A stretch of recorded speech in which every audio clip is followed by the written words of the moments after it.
France's President Emmanuel Macron has called a sudden election after dissolving the National Assembly. Adam Parsons has the details on this.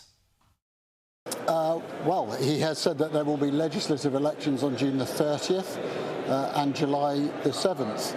It's a really significant moment because this is a reaction to the dismal showing of his Renaissance Party in this European election. We haven't had the final results from France yet, but the exit polls suggesting they will get just over 15%, and the very strong performance of Rassemblement National, the party which is led on a European level by Jordan Bardella, the 28-year-old leader of the RN. It's led in the National Assembly by Marine Le Pen, of course such a familiar figure in right-wing politics.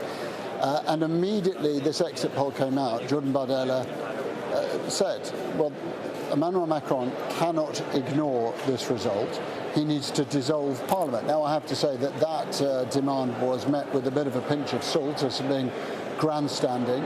It turns out that, in fact, Emmanuel Macron has risen to the bait and has said that he will hold these two rounds of legislative elections, effectively conceding that he cannot, as president, ignore such a call from the people. So I think for Macron, this really is a bloody nose for the president, coming right off the bat of what he would have considered the diplomatic triumph of welcoming Joe Biden first to Normandy for D-Day celebrations and then to Paris. Then to suffer this, he will feel is a grievous failure. Remember, he beat Marine Le Pen comfortably in the last presidential election.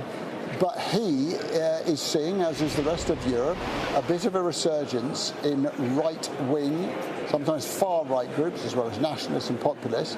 We've seen the AfD, very far-right party in Germany, now sitting second in the polls there. The Freedom Party in Austria are anticipated to win there. So there are a number of right-wing parties who are doing very, very well. But the standard bearer among them will now be Rassemblement National, because with these results not even having been finalised, we can see the scalp has been taken. Emmanuel Macron calling these new elections for the National Assembly, the Parliament in France, to be held as soon as the end of June.